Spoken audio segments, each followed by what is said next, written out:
Refugiado nos Emirados Árabes Unidos, ex-presidente do Afeganistão tenta voltar ao país. Com violência, talibãs reprimem protesto. Pelo menos 3 pessoas morreram. O governo liberou 400 milhões de reais para o desenvolvimento de vacinas. Anvisa nega pedido do Butantan para uso da Coronavac em crianças e adolescentes. Estudo americano indica que o colesterol pode facilitar o desenvolvimento do Alzheimer. 83% das casas do Brasil têm acesso à internet. Decisão judicial cobra mais de 90 milhões de reais do Vasco e o clube pode falir. Vendas de bicicletas crescem mais de 30% esse ano. Agora no Jornal das 22.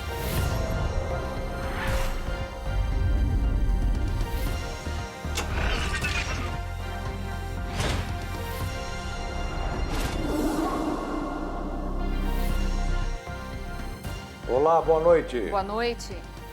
O Conselho Diretor do Fundo Nacional de Desenvolvimento Científico e Tecnológico autorizou o uso de 415 milhões de reais para o desenvolvimento de vacinas contra a Covid-19. A liberação foi publicada no Diário Oficial da União desta quarta-feira. Assinada pelo ministro da Ciência, Tecnologia e Inovação, Marcos Pontes, a resolução de número 227 prevê o apoio a 13 iniciativas científicas.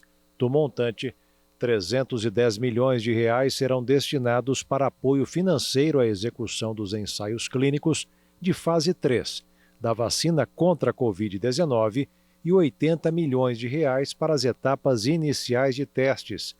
Outros 25 milhões de reais serão utilizados para o apoio via contratação direta de ensaio clínico das fases 1 e 2 de vacina nacional contra a Covid, cujo insumo farmacêutico ativo tenha sido desenvolvido por pesquisadores brasileiros. A morte do ator Tarcísio Meira na semana passada aumentou o debate sobre a eficiência das vacinas no combate à Covid e a necessidade de uma terceira dose. Mesmo depois de receber 2 aplicações de imunizante, o ator não resistiu às complicações da doença. Mas, segundo um estudo da USP em parceria com a Unesp, casos como esses são raros. Aos 85 anos, o ator estava completamente imunizado. Tarcísio Meira havia tomado a 2ª dose da vacina Coronavac em abril, mas no início de agosto foi internado no Hospital Albert Einstein, em São Paulo, contaminado pela Covid-19. E morreu dias depois por causa das complicações causadas pela doença. O caso repercutiu bastante nas redes sociais e muitas pessoas passaram a questionar a eficiência da vacina. Mas os especialistas rebatem as dúvidas. Existem sim casos como o do Tarcísio Meira, que infelizmente faleceu em decorrência da Covid-19, mas ele também já tinha problemas e doenças crônicas, problemas renais, pulmonares, doenças anteriores à infecção pela Covid. Então, é importante chamar a atenção que nenhuma vacina protege 100%. Elas garantem que a pessoa fique protegida e que não desenvolva a forma da doença, a forma grave da doença. As palavras da especialista são confirmadas por um recente estudo feito pela USP e pela Unesp. A pesquisa avaliou os efeitos das vacinas no combate ao coronavírus. Entre os meses de maio e junho, 91,49% das pessoas que morreram por Covid no Brasil não estavam vacinadas ou não tinham tomado a 2ª dose. Além disso, 84,9% das pessoas vacinadas que morreram tinham algum fator de risco e 87,6% tinham 70 anos ou mais. O estudo confirmou que a grande preocupação são as pessoas com 60 anos ou mais, como era o caso do ator Tarcísio Meira. Nessa fase, pode acontecer um fenômeno chamado imunossenência. O organismo perde a capacidade de responder à vacina. Além disso, pacientes com essa idade geralmente têm outros problemas de saúde que agravam a situação. Quando o corpo vai envelhecendo, toda a fisiologia né? E também as células do sistema imune, elas vão mudando, isso com o passar da idade, né? Por processos fisiológicos e metabólicos decorrente do envelhecimento, né? E isso já está muito bem estudado e caracterizado. O mesmo acontece com o sistema imunológico, né? Se eu dou uma vacina para uma pessoa mais jovem, ela vai responder muito mais rapidamente, com uma maior produção de anticorpos do que uma pessoa com mais idade. Vai funcionar? Sim, vai funcionar, porque a vacina, ela induz essa proteção. Os estudos já mostraram isso. Mas é uma imunidade que pode ser um pouquinho mais curta ou pode não ser tão grande quanto de uma pessoa mais jovem. Por causa desse risco, países como a França e os Estados Unidos estão aplicando uma dose de reforço para os idosos. A ideia também tem ganhado força no Brasil. Um dos maiores defensores é o imunologista Jorge Calil. E o problema é que a resposta imune que nós obtivemos com os vírus originais, para quem teve a doença ou para quem é vacinado, nem sempre é suficiente, eu digo nem sempre, é suficiente para se defender contra o Delta. E o Delta, por ser mais infeccioso, ele vem de uma forma explosiva. Quando ele é detectado, em pouco tempo, ele toma conta de todos os vírus. O que acontece é que a vacina Coronavac, que é a que foi usada para os idosos, que é a que nós tínhamos, melhorou bastante o número de casos graves e mortes entre os idosos, mas não acabou com eles, e eles voltam a ter um número expressivo. Então, nós temos que estudar, estudos estão sendo feitos para que uma terceira dose seja dada. Eu venho preconizando isso há vários meses, porque é uma população de altíssimo risco para essa doença e que se beneficiaria provavelmente muito de ter uma terceira dose. E damos sequência com os números atualizados da vacinação no Brasil contra a Covid. Até esta quarta-feira, 171.467.873 doses foram aplicadas, segundo o levantamento da Universidade Rice, com informações das Secretarias de Saúde dos Estados e do Distrito Federal. Hoje, o Instituto Butantan entregou mais 2 milhões de doses da Coronavac ao Ministério da Saúde. 56% da população já recebeu pelo menos uma dose da vacina. 52.537.000 pessoas já estão totalmente imunizadas. Os diretores da Agência Nacional de Vigilância Sanitária, Anvisa, negaram de forma unânime o pedido do Instituto Butantan de liberar o uso emergencial da vacina Coronavac para o grupo pediátrico, que inclui crianças e adolescentes de 3 a 17 anos. Para a área técnica da Anvisa, os dados apresentados até o momento pelo Instituto Butantan são insuficientes para definir se a aplicação da vacina em crianças e adolescentes é realmente eficiente. Segundo Meiruzi Souza Freitas, diretora e relatora que votou contra a ampliação de uso da Coronavac, o Instituto Butantan deve produzir mais dados sobre a eficácia e a segurança do imunizante no grupo pediátrico. Não aprovar, neste momento, a ampliação de uso da vacina Coronavac para a população pediátrica, devendo o Instituto Butantan apresentar os dados de acompanhamento da população adulta, conforme estabelecido previamente em termos de compromisso, e adequar o pedido de ampliação de uso da vacina com a apresentação de estudos clínicos fase 3 concluídos ou com resultados provisórios de um ou mais estudos clínicos nos termos da Lei 14.124, de 10 de março de 2021, capaz de estabelecer o perfil de eficácia e segurança na população pediátrica. Sendo este o voto que submeto à apreciação e à deliberação desta diretoria colegiada. Após a votação da relatora, outros 5 diretores se pronunciaram e fizeram análise sobre o tema e seguiram o voto de Meiruzi Souza. Além do voto contrário ao pedido, a relatora enfatizou o pedido ao Ministério da Saúde e ao Programa Nacional de Imunização para que eles considerem a dose de reforço em caráter experimental para alguns grupos que já se imunizaram com a segunda dose da vacina Coronavac, como idosos acima de 80 anos. No ranking de imunização mundial, de acordo com a Universidade de Oxford, mais de 4 bilhões e 800 milhões de unidades de vacinas anti-Covid já foram aplicadas até a última atualização. A China é o país com o maior número de doses, 1 bilhão e 890 milhões. Em segundo é a Índia, com 556 milhões de aplicações. Na sequência são os Estados Unidos, com 357 milhões de doses aplicadas. O Brasil aparece na 4ª posição, que no levantamento de Oxford aparece ainda com 168 milhões. E em 5º lugar, fechando o ranking, está o Japão, com 113 milhões de vacinas aplicadas até o momento. O Brasil registrou 1.064 mortes por Covid nas últimas 24 horas e pouco mais de 41.700 novos casos, de acordo com o Ministério da Saúde. Veja agora os números da pandemia. O mundo passou dos 209 milhões e 79 mil casos de coronavírus e beira a marca de 4 milhões 390 mil mortes. Os Estados Unidos estão chegando aos 37 milhões e 93 mil diagnósticos e tem 623.956 óbitos. A Índia beira a marca dos 32 milhões 286 mil testes confirmados. O Brasil se aproxima dos 20 milhões 458 mil contaminados e registra 571.662 mortes. A França tem quase 6 milhões 610 mil casos de Covid. E a Rússia passou dos 6 milhões 572 mil contaminações. E veja a seguir, o governo federal faz ajustes no plano de vacinação. E veja também, crescem vendas de bicicletas em 2021.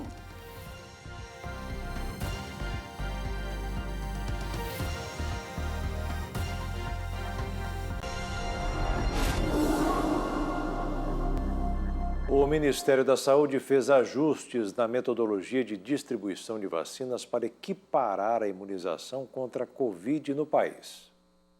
O anúncio do ajuste na metodologia de distribuição foi feito em entrevista coletiva nesta quarta-feira. Segundo o Ministério da Saúde, o objetivo da medida é equiparar a vacinação contra a Covid-19 no Brasil por faixa etária em todos os estados.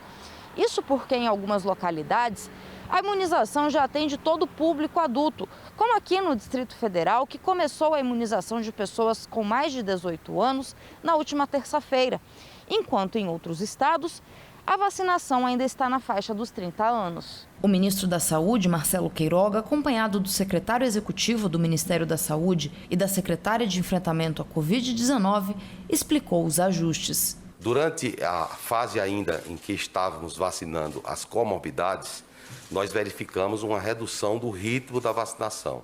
E, sendo assim, se autorizou os estados a incluir também por faixa etária. E assim, no presente momento, nós já distribuímos mais de 207 milhões de doses de vacina com a população brasileira. E temos mais de 70% da população acima de 18 anos vacinado com a primeira dose e mais de 30% da nossa população acima de 18 anos vacinada com 2 doses de vacina. Então, em virtude do sucesso da nossa campanha de imunização, já há estados que estão vacinando adolescentes, né? A ideia é dar a oportunidade para que todas as unidades da federação, de forma equânime, possam imunizar toda a população brasileira acima de 18 anos no mesmo tempo. Então, esse foi o ajuste que foi feito em acordo com o CONAS e com o CONASEMS. Nós nos deparamos com várias demandas, tanto de gestores questionando por que determinados estados estavam a vacinar uma população numa faixa etária bem inferior a 40 anos, como nós estávamos enviando, e até pessoas enviaram esses questionamentos aqui ao Ministério da Saúde. Paramos, fizemos essa fotografia, analisando várias variáveis, principalmente no que tange ao cenário epidemiológico, e resolvemos fazer essa equiparação e nada mais do que utilizamos coeficientes. Esses coeficientes nada mais é que são porcentagens, ou seja, na faixa etária de 18 anos a mais, o quantitativo que nós estamos mandando de vacinas para determinados estados é uma porcentagem. Então, dessa forma, eu gostaria de reiterar que não houve mudança na metodologia, no método. Ele sempre foi grupo prioritário, faixa etária e se utilizava porcentagem. A diferença é que nós temos que obedecer um princípio maior que rege toda a gestão do SUS, que chama-se equidade, e ela, como o nome mesmo diz, ela tem que ser sempre buscada e preservada. Para enviar as doses nesse formato, o Ministério da Saúde fez um levantamento que considera a quantidade de vacinas já distribuídas para cada estado e a estimativa da população acima de 18 anos. Sobre o número de vacinas distribuídas para o estado de São Paulo, Queiroga explicou que atende à proporção populacional. Primeiro, porque é o estado mais populoso do Brasil. Segundo, porque é o estado onde existem mais grupos prioritários. Por exemplo, profissionais de saúde, né? Lá em São Paulo tem mais profissionais de saúde em relação aos outros estados. O mesmo se verifica em relação a comorbidades. Então, por isso que São Paulo avança mais do que os outros, não é porque o Ministério queira alocar mais doses para São Paulo. Aí vem essa questão que você coloca aí de maneira muito apropriada, né? Estamos vacinando no estado de São Paulo adolescentes e em outros estados ainda não conseguimos chegar numa faixa etária de 18 anos. Então, cumpre ao Ministério da Saúde equilibrar, porque o mesmo compromisso que o Ministério da Saúde tem com os brasileiros que residem do estado de São Paulo, o Ministério da Saúde tem com os brasileiros que residem no estado do Pará, não é? Agora, há essas reclamações, as pessoas têm o direito de reclamar e nós estamos aqui como servidores públicos para prestar conta do que nós fazemos aqui, de uma maneira clara e transparente. O Ministério da Saúde afirmou que o ajuste na distribuição não vai impactar a segunda dose. Além disso, o ministro da Saúde comentou sobre a terceira dose da vacina contra a Covid-19 e disse que ela deve começar pelo público prioritário. Nós sabemos que já está em discussão a chamada terceira dose, um reforço. Ainda não há uma evidência científica sólida em relação a como deve ser essa terceira dose, se do mesmo imunizante, se de um outro imunizante, qual é esse imunizante, qual é o momento de se fazer isso, como será essa terceira dose? Bom, a gente vai começar pelos grupos prioritários, né? Então, de novo, os profissionais de saúde, os mais idosos. Nós sabemos que os indivíduos idosos, eles têm um sistema imunológico mais comprometido, por isso que eles são mais vulneráveis. Vocês já têm noticiado e nós sabemos como profissionais de saúde que pessoas que tomaram 2 doses de vacina, eles podem adoecer com a Covid-19, inclusive em formas graves da doença, mas se nós compararmos os que se vacinaram com 2 doses e aqueles que não se vacinaram, o benefício da vacinação é inconteste. O ministro disse também que a situação atual da pandemia permite uma redução no intervalo entre as doses da Pfizer a partir de setembro. O intervalo passaria a ser de 21 dias, que é indicado na bula. O Ministério da Saúde está estudando essa mudança. Um estudo garantiu que a Coronavac é eficaz contra infecções graves de Covid causadas pela variante Delta. Pesquisadores chineses avaliaram 4 imunizantes de vírus inativado e todos evitaram complicações em pacientes com coronavírus. 4 vacinas produzidas a partir do vírus inativado, incluindo a Coronavac, provaram sua eficácia contra casos graves de Covid-19 causados pela variante Delta. Os dados são de um estudo preliminar divulgado pelo Centro de Controle e Prevenção de Doenças da China. Todos os imunizantes usados no país foram capazes de criar uma proteção de até 77,7% para casos de pneumonia provocadas pelo coronavírus e 100% contra o desenvolvimento da síndrome respiratória aguda grave e mortes. Para o estudo da eficácia no mundo real, os pesquisadores analisaram os dados colhidos durante um surto da variante Delta no sudeste chinês entre maio e junho de 2021, que atingiu mais de 10 mil pessoas. Entre os avaliados, cerca de 1.700 pacientes receberam as 2 doses de uma das vacinas, a Coronavac, as da Sinopharm ou a da BioNTech.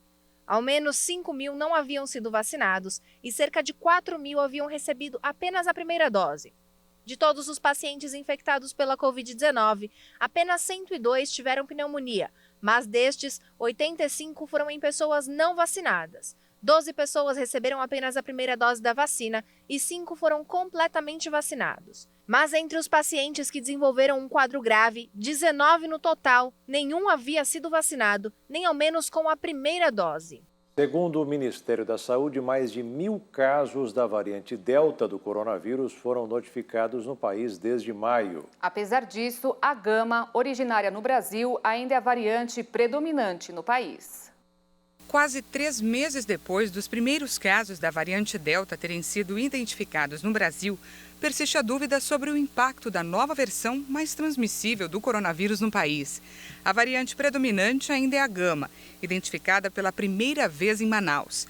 E apesar do avanço da Delta no Brasil, não há um surto da variante como aconteceu em outros países. Dados da rede genômica da Fiocruz apontam que entre os sequenciamentos de amostras feitos pelo sistema no país, a Delta corresponde a 22% dos casos sequenciados em julho, enquanto em junho era de 2,3%. A grande maioria das amostras sequenciadas da variante Delta foi no sudeste do país. Os pesquisadores da Fiocruz explicaram que a sensação de alta prevalência da Delta é por causa do foco no sequenciamento no Brasil, que está todo voltado para essa variante. O cenário no país é de alta transmissibilidade da Gama, com evolução dessa variante com outras mutações. Outra consideração a ser feita é que a Delta chega ao Brasil em um momento que mais de 50% da população já está vacinada com pelo menos uma dose, o que dificulta a transmissão. Pelo segundo mês seguido, o número de brasileiros inadimplentes caiu, de acordo com o estudo da Serasa. A quantidade de pessoas que não conseguiam pagar as contas caiu 3% em junho na comparação com o mesmo mês do ano passado. O valor médio da dívida está em R$ 3.900 por pessoa.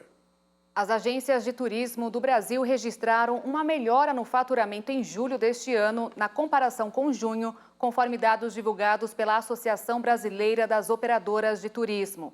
Para um quarto dos entrevistados, o faturamento no mês ficou entre 51% e 75% dos ganhos de julho de 2019. Em junho, esse percentual era de 15%.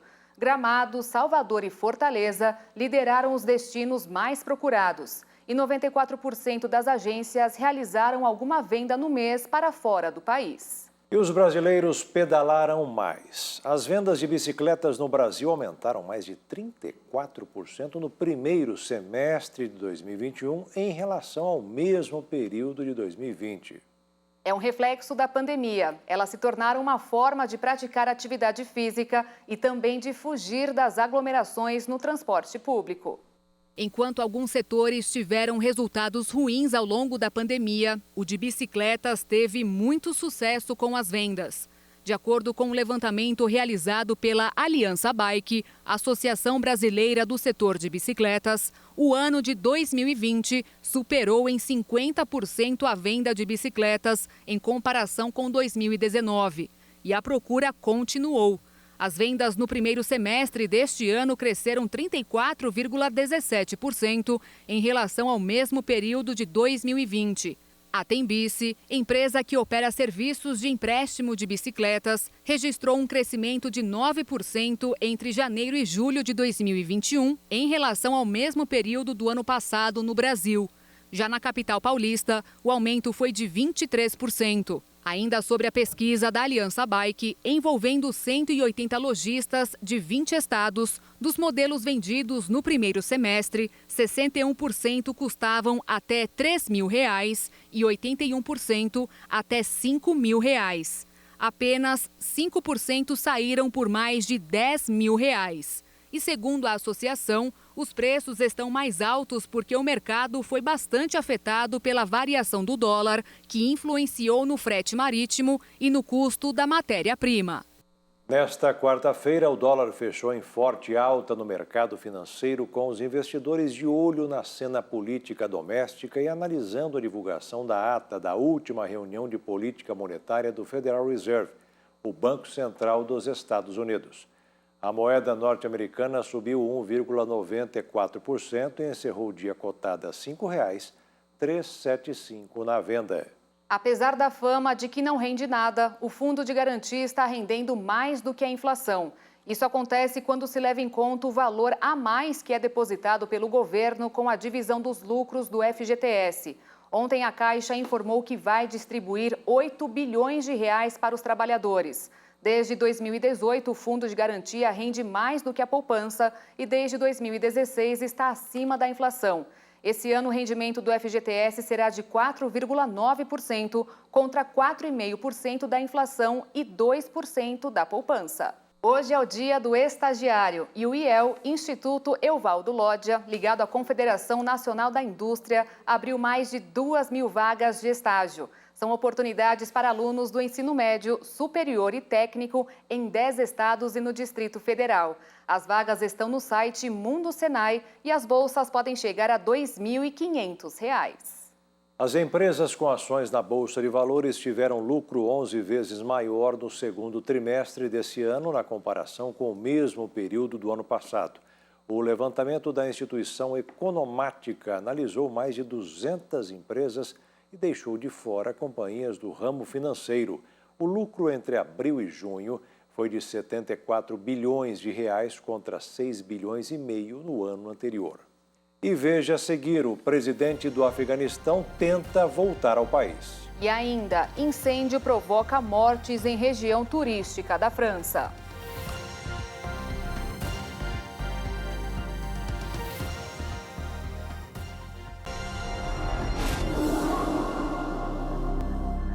A CPI da pandemia ouviu hoje o advogado da Precisa Medicamentos, Túlio Silveira. Ele usou o direito de ficar calado e acabou se tornando investigado pela Comissão Parlamentar de Inquérito.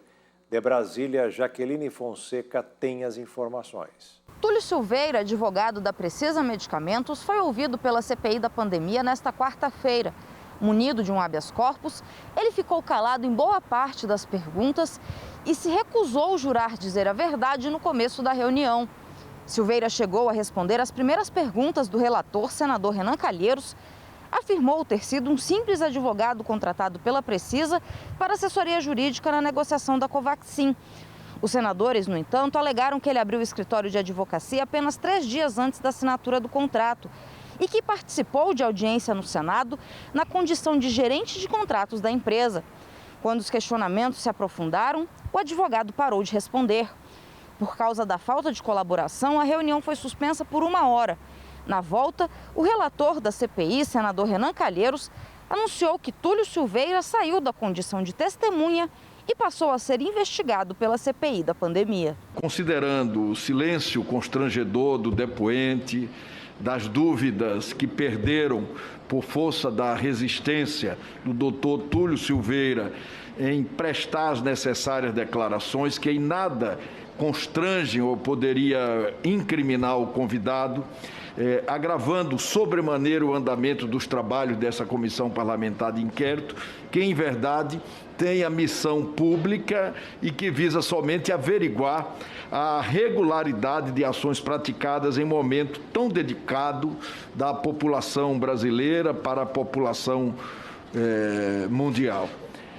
Considerando que o silêncio da testemunha ecoa indícios de participação em prováveis negociações, suas óbvias ligações com outros investigados, inclusive como ocupante de cargo em comissão no Ministério da Saúde, considerando o fato de não ter o advogado apresentado instrumento de procuração ou qualquer outro documento que demonstre efetivamente sua prestação de serviço como advogado contratado pela empresa Precisa Comercialização de Medicamentos, considerando que o depoente não possuía escritório de advocacia até 2 dias antes do contrato firmado entre a Bharat Biotech, Precisa e o Ministério da Saúde, eu decido e queria comunicar a todos, declarar e atribuir ao senhor Túlio Silveira Belchior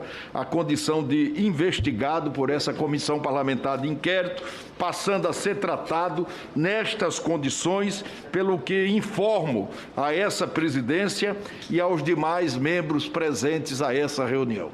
A Agência Nacional de Transportes Terrestres, ANTT, marcou para o dia 29 de outubro o leilão das rodovias Presidente Dutra e Rio Santos. O contrato de concessão terá validade de 30 anos e o investimento previsto é de quase 15 bilhões de reais, com dinheiro da iniciativa privada.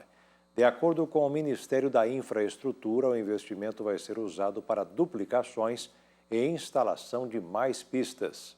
A Caixa Econômica Federal liberou hoje para saques e transferências a 4ª parcela do auxílio emergencial para os nascidos em dezembro, que não fazem parte do programa Bolsa Família.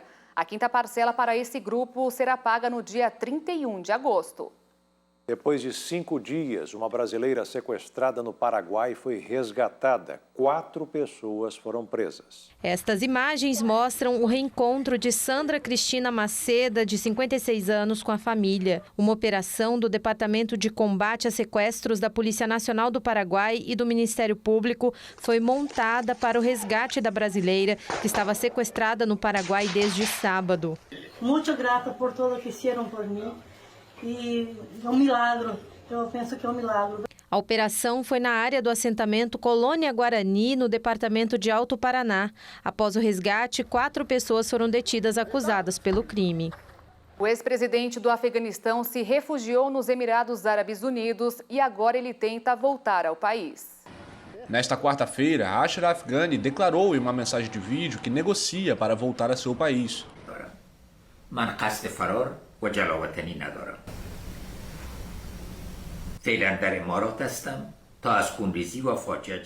No final, envio uma mensagem importante para vocês. Não tenho intenção de fugir e permanecer no exílio. Por enquanto, estou nos Emirados Árabes Unidos para que o derramamento de sangue e o caos sejam interrompidos. No momento, mantenho negociações para voltar ao Afeganistão.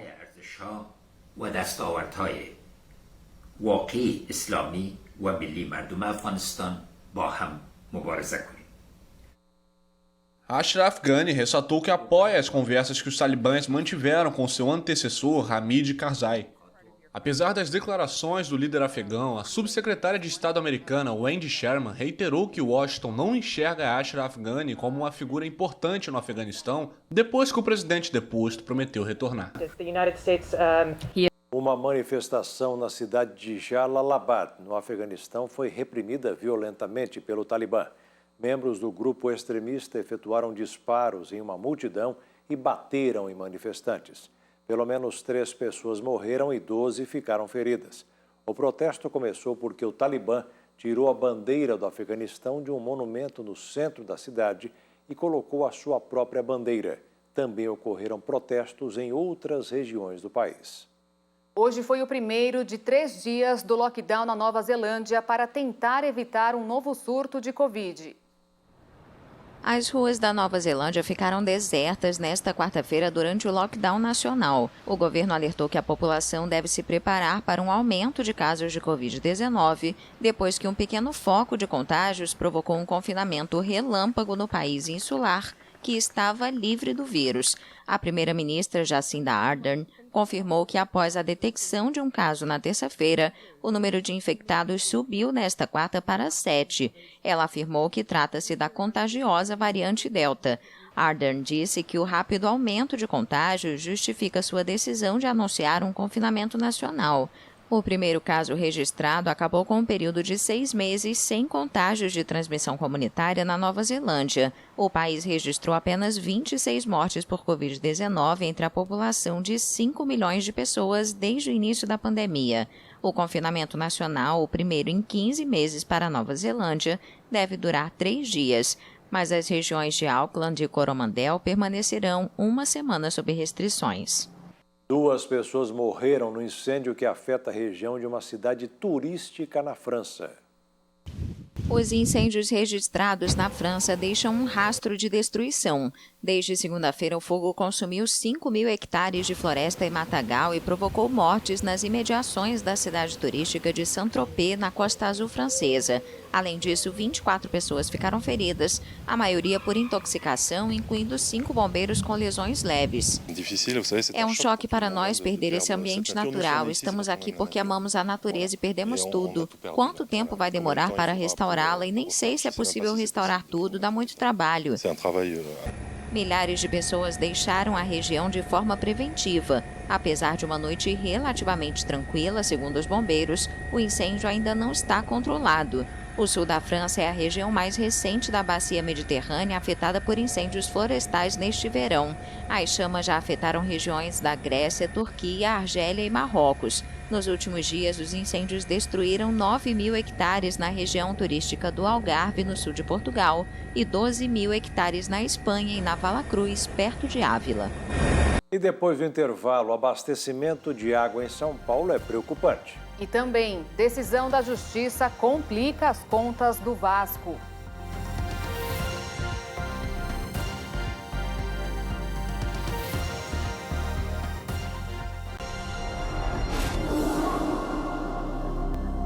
O nível do sistema Cantareira, que abastece boa parte de São Paulo, entrou em alerta, mas a Sabesp descartou a necessidade de racionamento de água.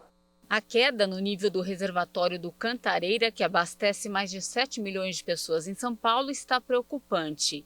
A Companhia de Saneamento Básico do Estado informou que a última medição apontou que o sistema estava com 39,2% de volume útil. Abaixo de 40%, a situação é de alerta para o abastecimento. Apesar disso, a Sabesp descarta o risco de racionamento de água ou desabastecimento. Somente com estado crítico seria necessário retirar menos água dos reservatórios. Com interligações ao sistema São Lourenço, a população atendida pelo Cantareira baixou em quase 2 milhões. Estudos já indicam que o Cantareira pode chegar em dezembro com apenas 20,2% de volume útil.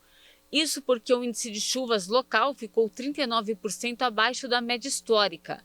Atualmente, o Brasil passa pela pior crise hídrica dos últimos 91 anos. E além da falta de água, o país enfrenta a possibilidade de um apagão de energia elétrica. Os reservatórios das usinas hidrelétricas estão no mesmo nível do apagão de 2001. O Grande Prêmio de Fórmula 1 do Japão, que seria em outubro, foi cancelado por causa da pandemia. A empresa americana Fórmula 1, que organiza o Mundial da categoria, confirmou nesta quarta-feira que o Grande Prêmio do Japão foi cancelado por causa da pandemia de Covid-19. Esta é a segunda vez que a prova, marcada para outubro, deixa de ocorrer por causa da doença. Em comunicado, os organizadores disseram que preparam agora um calendário revisado da temporada que vai ser anunciado nas próximas semanas. A pandemia, que obrigou o cancelamento ou adiamento da maioria dos eventos esportivos internacionais em 2020, também forçou o cancelamento dos GPs de Fórmula 1 da atual temporada, inicialmente previstos para Austrália, Canadá, China e Singapura. O Grande Prêmio do Japão de MotoGP, que também ocorreria em outubro, foi cancelado no final de junho pelas mesmas razões. O circuito de Suzuka, que tem a particularidade de ter o formato de um 8 e uma ponte sobre a pista, já recebeu 31 GPs de Fórmula 1 desde 1987. A pista é uma das mais emblemáticas do Campeonato Mundial de Fórmula 1. O Vasco da Gama poderá declarar falência depois de uma decisão judicial que cobrou o pagamento de 93 milhões e meio de reais do clube de uma só vez. As dívidas são de ações trabalhistas. São tempos sombrios para o gigante da colina. A diretoria do Vasco se manifestou em nota e afirmou que a decisão será combatida. Após o recebimento da notícia que abalou as estruturas do clube, o jurídico entrou com um recurso para tentar reverter a execução. Segundo a diretoria, a decisão assinada pelo juiz Fernando Reis de Abreu, gestor de centralização do Tribunal Regional do Trabalho da Primeira Região, inviabiliza completamente o funcionamento do Vasco e pretende decretar o encerramento das atividades do clube. O valor executado de mais de 93 milhões de reais pode aumentar, porque ainda vai passar por revisão. A decisão judicial de execução incidirá em receitas de direitos de transmissão, patrocínios e na penhora de bens imóveis. Caso o Vasco perca esse recurso, poderá decretar falência e fechar as portas. Uma perda significativa para a história do futebol brasileiro. Atualmente, o Vasco disputa a 2ª divisão do Campeonato Brasileiro. E agora um momento de reflexão. Na live das 15 horas, o pastor Josias Cruz disse que ouvir com fé a mensagem da Bíblia, que é a mesma desde os tempos de Jesus, faz toda a diferença em nossa vida. Como é que estamos recebendo a mensagem? Paramos agora? Ou a gente está como Marta? Que Jesus está em casa, Jesus estava lá. Só que ela deixou Jesus lá, foi tentar resolver os problemas sem ter que ouvir Jesus. E tem muita gente fazendo isso. Agora mesmo, tentando resolver. Acha uma besteira parar para ouvir por meia hora esses crentes. Marta tentou resolver, tentou, até que ela percebeu que não resolveu. Aí foi falar com Jesus para ver se Jesus liberava a irmã para ajudá-la. E Jesus disse: Marta, Marta, estás ansiosa e afadigada com muitas coisas. Tem hora que todo o nosso esforço vai cansando a gente. Sabe por quê? Porque foge daqui, foge do natural. Passa para um âmbito que as minhas forças não vão me ajudar de nada. Porque a arma que vence o mundo é a fé. Não é o grito, não é o berro, não é o desespero, não é o dinheiro, não é a fama, não são os aplausos, é a fé. Aí a pessoa vai procurar a fé para vencer o mundo e não tem, só tem a força dela. Vai procurar a arma adequada para a batalha espiritual e não tem. Ela não tem aquela arma. Ela não tem porque não parou para ouvir. A Marta não tinha e estava cansada, afadigada com muitas coisas, quando uma só é necessária. E a Maria escolheu a boa parte que ninguém, nem homem, nem demônio, poderia tirar dela. Ô meu irmão, minha irmã, meu senhor, minha senhora, acorda, desperta. Alguns de vós vão ficar para trás. A palavra da cruz, a palavra que R.R. Soares ouviu, fez dele o homem que ele é. Fez de mim o homem que eu sou. Fez de tantos outros pessoas vencedoras por causa de elas misturarem aquilo que ouviam com a fé, a certeza. Está aqui, ó. Porquanto não estava misturada com a fé. A fé em quem? Naqueles que a ouviram. Então, naqueles que a ouviram. Você tá ouvindo essa palavra querendo aprender? Ou você deixou o celular ou a TV ligada e está limpando a casa? Não dá, como diz o outro, assoviar e chupar cana, né? Ou você faz uma coisa ou faz outra. Não dá para servir a dois senhores. E o Jornal das 22 termina aqui. Obrigada pela sua companhia, um ótimo fim de noite e até amanhã. Boa noite, fique na paz. Tchau.